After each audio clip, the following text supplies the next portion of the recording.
ఇక రాజన్న సిరిసిల్ల జిల్లాలో అకాల వర్షం ఈదురుగాలులు బీభత్సం సృష్టించాయి. ఎల్లారెడ్డిపేట మండలంలోని అల్మాస్పూర్ అలాగే గుట్టపల్లి చెరువుతాండ రాజన్నపేట ప్రాంతాల్లో తీవ్రంగా ప్రభావితమయ్యాయి.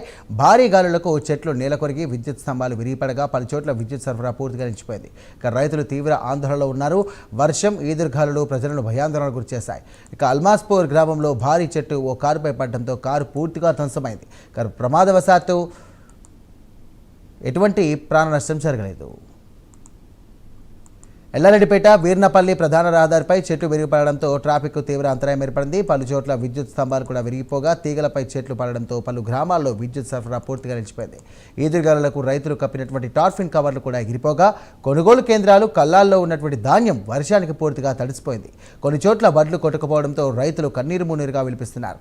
అకాల వర్షంతో కళ్ళ ముందే పంట నష్టపోవడంతో రైతులు ప్రభుత్వాన్ని ఆదుకోవాలంటూ కూడా వేడుకుంటా ఉన్నారు. ఇక గుంటపల్లి చెరువు తాండాలో పిడుగుపాటుకు ఒక ఆవు మృతి చెందింది.